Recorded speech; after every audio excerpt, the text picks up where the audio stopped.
अस्सलाम वालेकुम जी। हमने जो लास्ट क्लास थी हमारी उसमें पहले हमने ओ लेवल प्रोबेबिलिटी रिवाइज की और अब हम प्रॉपर स्टार्ट करते हैं प्रोबेबिलिटी चैप्टर नंबर 3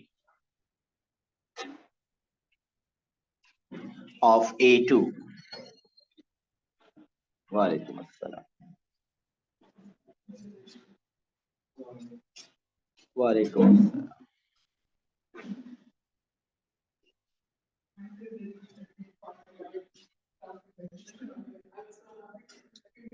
हाँ जी, अब प्लीज जल्दी से बैठ जाइए।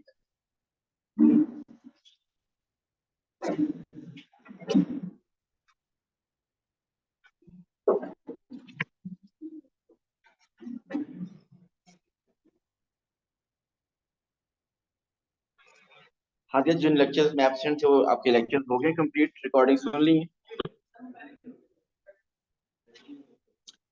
Sameer,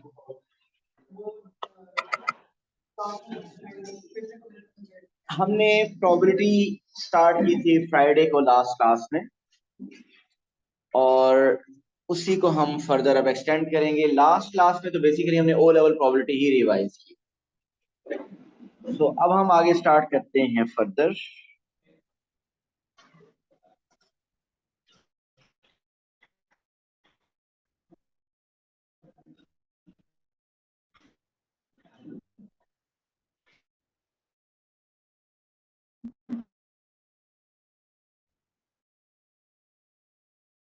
event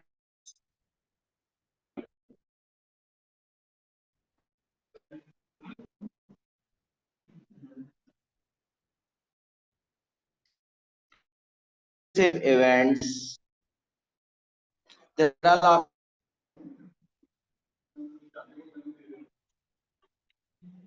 probability of a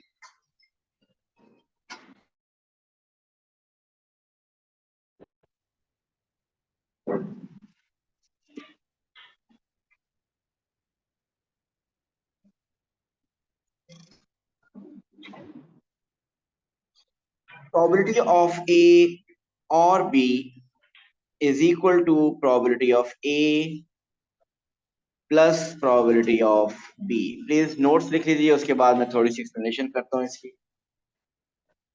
और probability of a intersection b is equal to 0।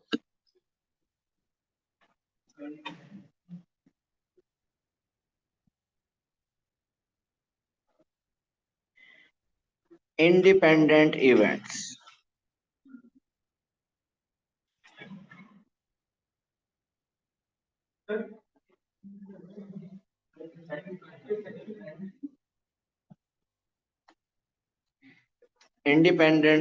are probability of a and b is equal to probability of a multiplied by probability of b।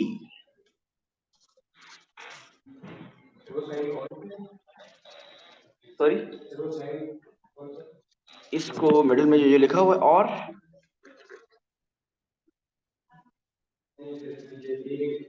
Intersection.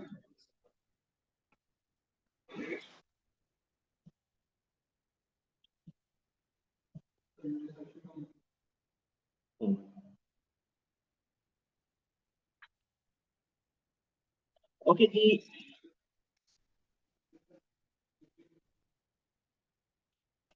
हम अक्सर यहाँ पे probability of A और B लिखा होगा,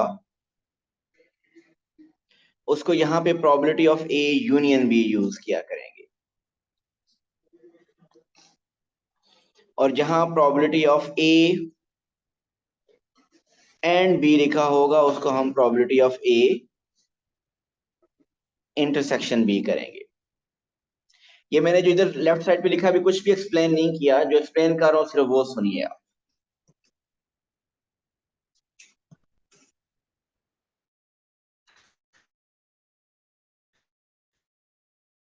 union intersection is already था 8 में। क्या होता था ए और बी का यूनियन और इंटरसेक्शन? अगर आप पास एक ए में एलिमेंट्स हो 1 2 4, में एलिमेंट्स 5। इसका ए यूनियन बी का था, ए यूनियन बी। ए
जी महद कंफर्म करें, कैन यू हियर मी? जी सर।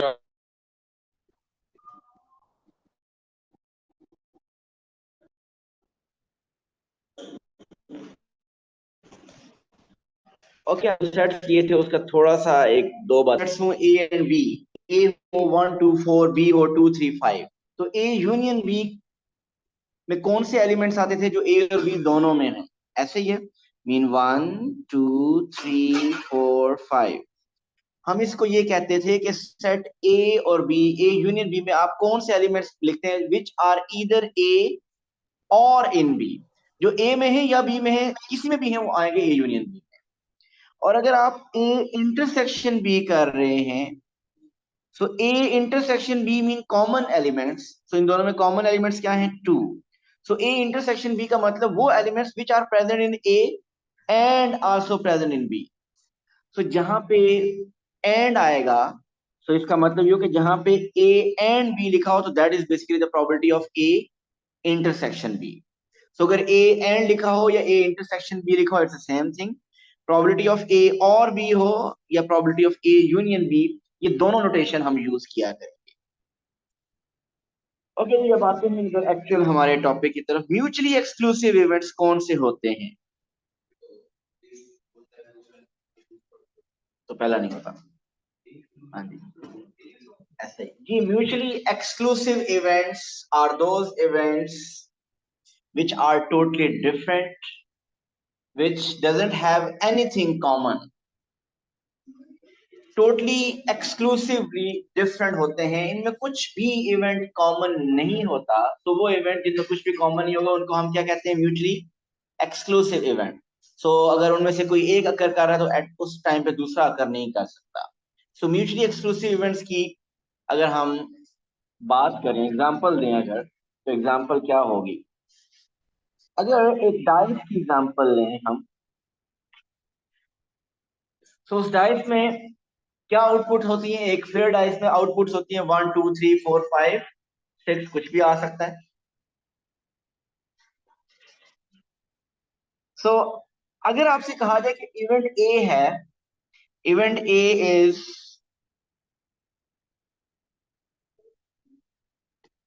कि आपके पास क्या आए? Even dots. इवन डॉट्स में से कौन सी आउटकम्स हैं? कितनी आउटकम्स हैं? कौन कौन सी हैं वो? 2 4 एंड 6। 2 4 एंड 6। और अगर इवेंट्स हैं आपके, इवेंट बी क्या है? Odd dots. ऑड डॉट्स में कौन कौन से आते हैं? 1, 3 एंड 5। सो क्या इन दोनों में कुछ कॉमन है? इवन में और ऑड में 2, 4, 6, 1, 3, 5 है, कुछ भी कॉमन नहीं है। So these are mutually exclusive events. एक और केस लें, डाइस का केस लें। Event A is even dots and event B is prime dots. आप बताइए इवन डॉट्स में कौन कौन से नंबर आते हैं? 2, 4, 6। और प्राइम में कौन से आते हैं? 1 is not a prime number, prime number 2 से स्टार्ट होते हैं। 2, 3, 5। क्या यहाँ पे इवेंट के A and B are mutually exclusive हैं या नहीं? So this is not mutually exclusive, क्योंकि इनमें कुछ कॉमन आ रहा है। म्यूचुअली एक्सक्लूसिव तो होते हैं जो जिनमें कुछ भी कॉमन ना हो। तो ये जो फर्स्ट केस था, ये दे वर म्यूचुअली एक्सक्लूसिव। अब तो पता चल कि म्यूचुअली एक्सक्लूसिव कौन से होते हैं और म्यूचुअली एक्सक्लूसिव कौन से नहीं होते। अब जरा देखिए, जो प्रीवियस पेज पे मैंने इसका कोई रूल लिखा था म्यूचुअली एक्सक्लूसिव इवेंट्स के लिए, आप तो ओ लेवल में हर जगह ये फॉर्मूला अप्लाई करते थे कि जब भी और हो तो आप क्या कर देते थे, उनको ऐड कर देते थे। लेकिन आप केयरफुल रहना है, ये रूल तभी अप्लाई होता है जब इवेंट्स आपके म्यूचुअली एक्सक्लूसिव हों। अगर म्यूचुअली एक्सक्लूसिव इवेंट्स ना हो तो ये रूल अप्लाई नहीं हो सकता। एग्जाम्पल देखिए, आपको ये तो पता है ना कि ये म्यूचुअली एक्सक्लूसिव है, ये फर्स्ट वाली एग्जाम्पल। आप बताइए अगर डायरेक्ट करना हो, अगर मैं आपसे कहूं what is the probability of A और बी, डायरेक्ट बताइए। डायरेक्ट बताइए प्रोबेबिलिटी ऑफ ए और बी का क्या मीनिंग है? कि इवन आ जाए या ऑड आ जाए, इसकी प्रोबेबिलिटी क्या है? 1। ऐसे ही है ना? मीन इवन आ जाए या ऑड आ जाए। इवन आ जाए मतलब 2, 4, 6 आ जाए, ऑड आ जाए मीन 1, 3, 5 आ जाए। मीन इन 6 में से कुछ भी आ जाए तो इसकी प्रोबेबिलिटी क्या है? 6 बाय मीन 1। ऐसे ही है तलहा। और अगर मैं अलग अलग करूं, बताइए what's the probability of A, what's the probability of A? 3/6 मतलब 1/2। What's the probability of B? 3/6 मतलब 1/2। अब आप इन दोनों को ऐड कीजिए, probability of A plus probability of B, ये क्या आ रही है? 1/2 plus 1/2 it is equal to 1। जो कि डायरेक्ट भी आपने फाइंड कर ली थी, प्रोबेबिलिटी ऑफ ए और बी क्या होती है? 1 है। और इधर से भी वही आ रही है, क्योंकि और ये रूल उसके ऊपर अप्लाई हो रहा है। जो probability of A plus B और B is equal to probability of A plus probability of B है, ये म्यूचुअली एक्सक्लूसिव के लिए अप्लाई हो सकता है। लेकिन वो इवेंट्स जो म्यूचुअली एक्सक्लूसिव नहीं है उन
जी सॉरी, इंटरनेट आज बार बार डिस्कनेक्ट हो रहा है। सो आई वाज सेइंग कि ये जो रूल है, ये अगर म्यूचुअली एक्सक्लूसिव इवेंट्स ना हो तो अप्लाई नहीं होता। इसका मतलब इस पे फिर अप्लाई नहीं होना चाहिए, चेक कर लेते हैं। डायरेक्ट बताइए इस सेकंड एग्जांपल में what is the probability of A और बी। 2 3 5 4 6 ये आ जाए, इसकी प्रोबेबिलिटी क्या है? मीन 1 ना आए सिर्फ, इसका मतलब यही है ना। तो इसकी प्रोबेबिलिटी क्या है? 5/6। लेकिन इनको अगर आप अलग अलग करें, प्रोबेबिलिटी ऑफ ए करें, वो क्या आ रही है? 1/2, 0.5। प्रोबेबिलिटी ऑफ बी अलग करें, वो भी क्या आ रही है? 1/2, 0.5। सो यहां पे अगर आप देखिए तो प्रोबेबिलिटी ऑफ ए और B is not equal to probability of A. ऐसा है कि नहीं, कि ये दोनों इक्वल नहीं है? प्रोबेबिलिटी ऑफ ए और बी 5/6 आ रही है, और वो 0.5 प्लस 0.5 वो 1 आ रही है। सो दे आर नॉट इक्वल। ये रूल इसके ऊपर क्यों नहीं अप्लाई हो रहा? प्रोबेबिलिटी ऑफ ए और B is equal to probability of A plus probability of B, क्योंकि ये म्यूचुअली एक्सक्लूसिव इवेंट्स नहीं है। और ये रूल सिर्फ और सिर्फ कि प्रोबेबिलिटी ऑफ ए और B is equal to probability of A plus probability of B is only applicable to mutually exclusive event. Sir, how is it 5/6 again? Okay, no, मैंने ये यहाँ से कॉपी किया है। ये नीचे जो आप कह रहे हैं ये वाला, ये तो मैंने ऊपर से कॉपी किया है। नहीं सर, ऊपर ही, because you said there's 5 out of, ऊपर कैसे आया? yeah, ऊपर 5/6 कैसे आया? is it because we We only want to find the probability of A or B. Mean we want to find the probability of even or prime. Even or prime. अब आप देखिए total कितने, ये कितने events बनते हैं? 2 तो repeat हो रहा है, वो एक दफे लिखेंगे।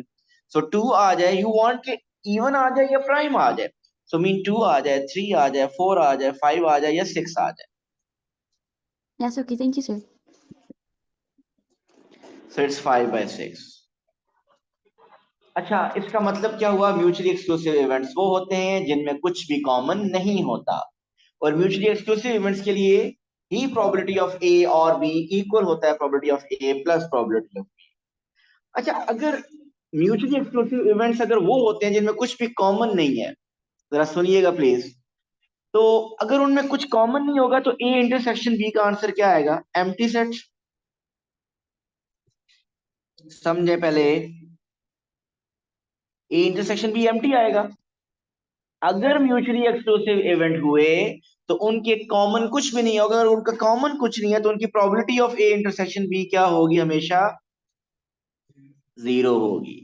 सो मैंने म्यूचुअली एक्सक्लूसिव इवेंट में ये भी लिखा कि probability of A intersection B will always be 0। If it is mutually exclusive, then the probability of A intersection B will always be 0, because we know कि mutually exclusive events are those events in which nothing is common. अगर कुछ भी common नहीं है, A intersection B empty set है, तो इसका मतलब उसकी probability will be 0। अब ये पेपर में क्वेश्चन क्या आता है म्यूचुअल एक्सक्लूसिव का?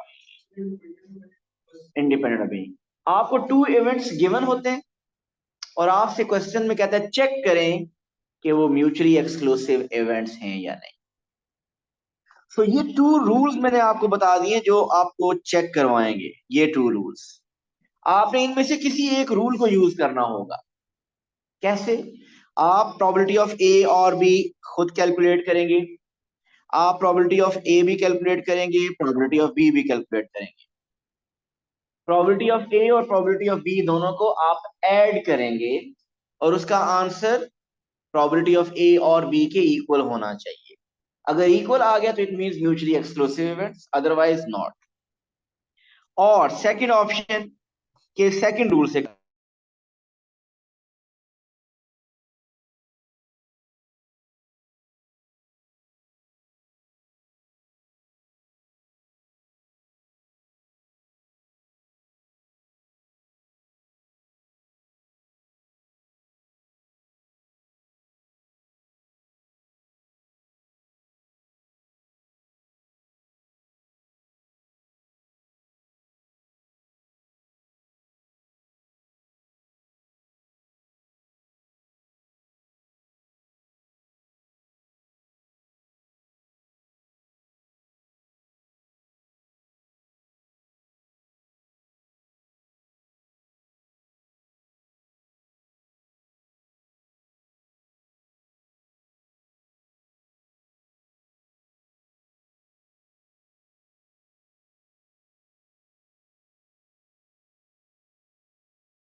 सो आई वाज सेइंग कि आप इन टू रूल्स में से किसी एक रूल को यूज करेंगे to prove that the events are mutually exclusive और नॉट। हम कुछ क्वेश्चंस करेंगे फिर आइडिया होगा। अभी सिर्फ हम मेन नोट्स अभी लिखें।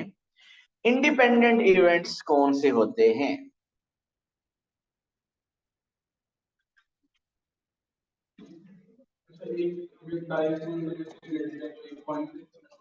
यस, यार इंडिपेंडेंट इंडिपेंडेंट नाम से पता चल रहा है कि those events which do not depend on each other. So एक दूसरे पे वो डिपेंड नहीं करते, इसका मतलब यार इंडिपेंडेंट इवेंट्स। और ये probability of A in and B is equal to probability of A times probability of B. This rule is only for independent events. अगर events independent नहीं है तो उस पर ये रूल अप्लाई नहीं कर सकते। इसके पेपर में यही क्वेश्चन आता है कि आपको चेक करना होता है कि whether the given events are independent or not। तो कैसे चेक करेंगे?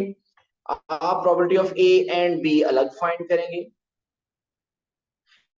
probability of A अलग फाइंड करेंगे, probability of B अलग फाइंड करेंगे, और लेफ्ट एंड राइट साइड दोनों क्या आनी चाहिए? इक्वल आनी चाहिए।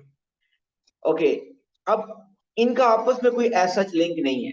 कोई से टू इवेंट्स ऐसा पॉसिबल है कि म्यूचुअली एक्सक्लूसिव भी ना हो और इंडिपेंडेंट भी ना हो, और ऐसा पॉसिबल उनमें से कोई एक म्यूचुअली एक्सक्लूसिव हो, ऐसा पॉसिबल उनमें से कोई एक इंडिपेंडेंट हो। तो ये आपस में ऐसा जिनका कोई लिंक नहीं है। सो असल रूल्स आपके सामने हैं, लेकिन ये रूल्स इतने मुश्किल नहीं है जितने इसके क्वेश्चन मुश्किल आप होते हैं। इसी तरीके से पहले चलो मैं एग्जांपल इसी को एक दे देता हूँ। मेरी एक डाइस है,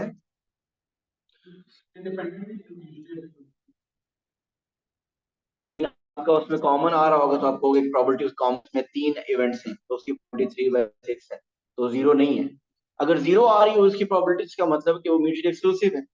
अगर जीरो नहीं आ रही तो इसका म्यूचुअली एक्सक्लूसिव नहीं है। ओके जी, कुछ क्वेश्चंस?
सॉरी, इंटरनेट आज बहुत ज्यादा प्रॉब्लम कर रहा है। और ये आपकी फाइनली वर्कशीट आपके सामने। उम्मीद करते हैं कि आप इंटरनेट ठीक रहेगा। Okay, ji, May June 2002 events A and B are such that probability of A is equal to 0.3, probability of B is 0.8, and probability of A and B is given 0.4. State, giving a reason each case, whether events A and B are independent, yes or no, with reason. जी Hadiya.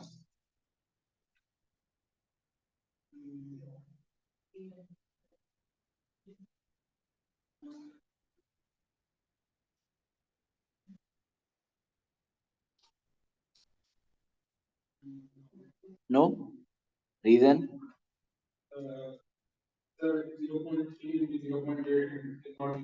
Good. जी बिल्कुल ठीक कह रहे हैं। आपको part 1 में अगर प्रोबेबिलिटी ऑफ ए को प्रोबेबिलिटी ऑफ बी से मल्टीप्लाई करें, आपके पास आएगा 0.3 इंटू 0.8 विच इज 0.24। तो इसका मतलब probability of A times probability of B क्या है, 0.24, whereas probability of A and B equal है 0.4 के। सो ये दोनों आपस में इक्वल नहीं है। सो आप लिख देंगे probability of A and B is not equal to probability of A times probability of B. So they are not independent. Reasons लिखनी है, justify करना है, independent not independent लिख के छोड़ नहीं देना। So पता चल गया ना, क्योंकि 0.24 is basically not equal to 0.4।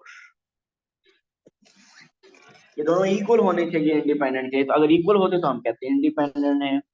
Ji part 1 clear है। Second part, you need to tell whether events A and B are mutually exclusive or not. Wait. क्यों?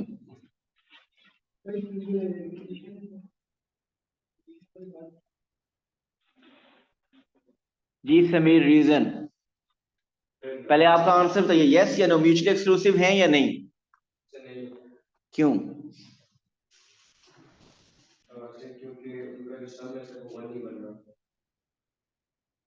समवन बनना चाहिए।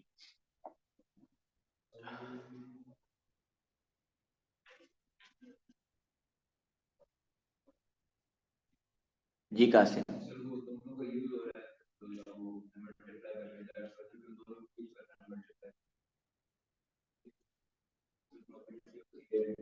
म्यूचुअली एक्सक्लूसिव प्रूव करने के लिए टेस्ट क्या है?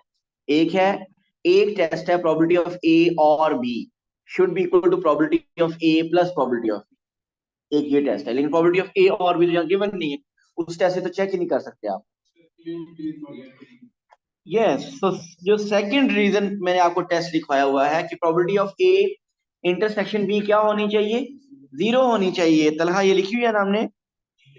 इस क्वेश्चन में अगर आप देखें तो probability of A and B क्या गिवन है? क्वेश्चन में गिवन है 0.4। Mean probability of A intersection B question में गिवन है 0.4। Mean probability of A intersection B is not 0। Probability of A intersection B 0.4 है, इट इज नॉट 0। ये क्या होनी चाहिए थी, 0 होनी चाहिए थी। सो ये 0 नहीं है, तो इसका मतलब दिस इज नॉट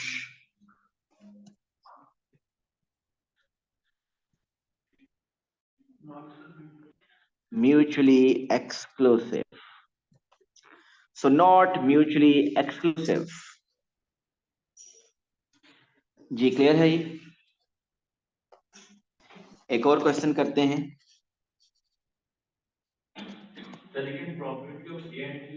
दोनों म्यूचुअली एक्सक्लूसिव और इंडिपेंडेंट थोड़ी हो सकती है।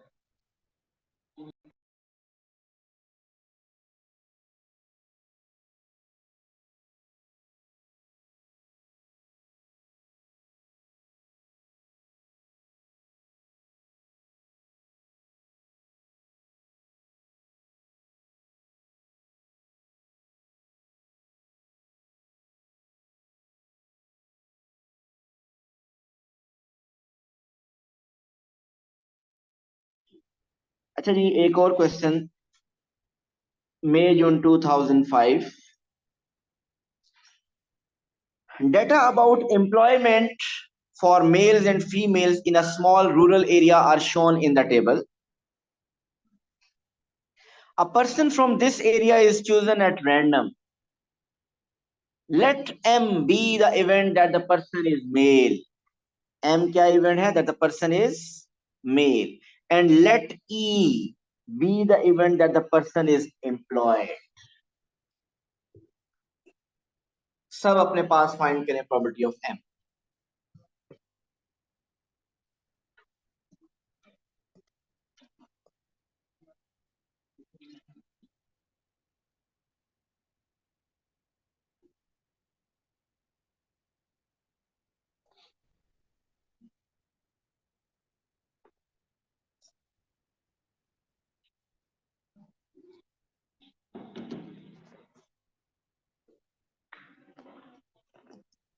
Probability of M mean probability of male.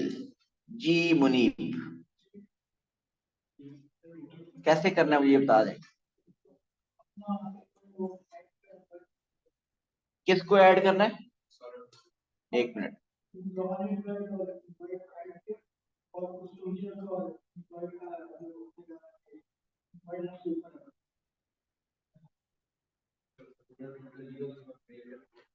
एक प्रोबेबिलिटी किसकी फाइंड करनी है? मेल की। मेल कितने? इन दोनों को ऐड करें, टोटल मेल बताएं कितने। सो मेल्स 18 डिवाइड बाय टोटल बताएं कितने? 14। सो ये है, ठीक हो गया। तो ये प्रोबेबिलिटी ऑफ मेल आ गई 0 पॉइंट, एग्जैक्ट नहीं है, सो 0.482।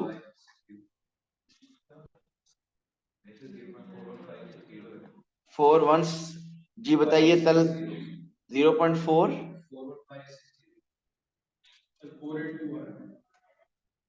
चेक करें जल्दी से। 618 तलहा, आपका डिसीजन फाइनल होगा। ये 1487 ठीक हो? ये 1487 नहीं है यार, ये 1481 है।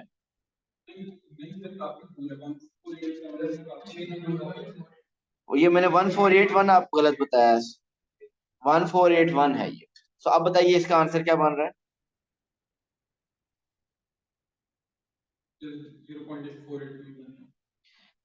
482। ओके जी, second part is find the probability of M and E। M and E, male and employed.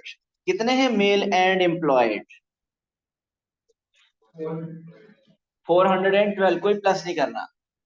Mail and employed, mail and employed कितने हैं? जो मेल भी हूं और एम्प्लॉयड भी हूं। सो इट इज 412 यार। टोटल रहा इस saying कि 1281 है, 1481 नहीं है। कर कौन रहा है फिर?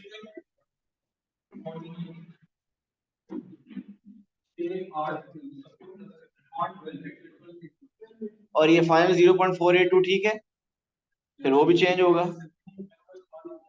अच्छा ठीक है। ओके जी, नेक्स्ट बताइए probability of M and E, male and employed. So again mail and employed कितने हैं? 412 ओवर टोटल इज 1281। ये कितना बनता है? 0.322। जी इसमें तो मेरा ख्याल है कि प्रॉब्लम नहीं आना चाहिए, सिंपली ओ लेवल है। Third point, are M and E independent? Justify your answer, 3 marks, justification सही होनी चाहिए। क्या एम एंड ई इंडिपेंडेंट है?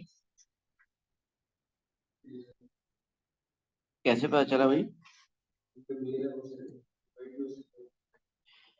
3 मार्क्स हैं। अगर ये इंडिपेंडेंट हुए तो probability of M and E should be equal to probability of M multiply by probability of E. ये रूल सेटिस्फाई होना चाहिए, ये बगैर आप नहीं बता सकते कि ये इंडिपेंडेंट है या नहीं। और 3 मार्क्स में जस्टिफिकेशन में यही रूल आएगा बेसिकली। आपने already probability of M part 1 में की हुई है। अब आप ऐसा करें, प्रोबेबिलिटी ऑफ ई कैलकुलेट करें। ई मीन एम्प्लॉयड। एम्प्लॉयड कितने हैं? 412 plus 305 is 717 over total is 1281। ये तकरीबन कितना आ रहा है? आप ऐसा करें, इसको अप्रोक्सीमेट मत लिखिए। अब ऐसा करें, प्रोबेबिलिटी ऑफ एम को मल्टीप्लाई करते हैं प्रोबेबिलिटी ऑफ ई के साथ। प्रोबेबिलिटी ऑफ एम का एग्जैक्ट आंसर ले रहा हूं मैं, 618 ओवर 1281। और प्रोबेबिलिटी ऑफ ई का भी एग्जैक्ट 717 ओवर 1281। इसका बताइए फाइनल आंसर क्या बन रहा है? 3SF।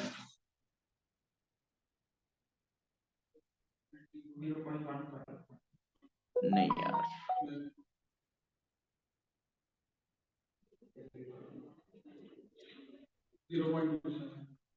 आगे 0.270 ये आंसर आ रहा है। सो प्लीज जरा सुनिएगा अच्छी तरह। Probability of M and E आ गया 0.27। Probability of M multiply by 0 probability of E ये आ रहा है। And probability of M and E क्या थी? वो 0.322 है। So these two are not equal. So इसका मतलब अब आप कैसे लिखेंगे? जस्टिफिकेशन देनी है कि प्रोबेबिलिटी ऑफ, अच्छा इसको 0.322 is not equal to 0.27। मतलब probability of M and E is not equal to probability of M times probability of E. So hence the events are not independent।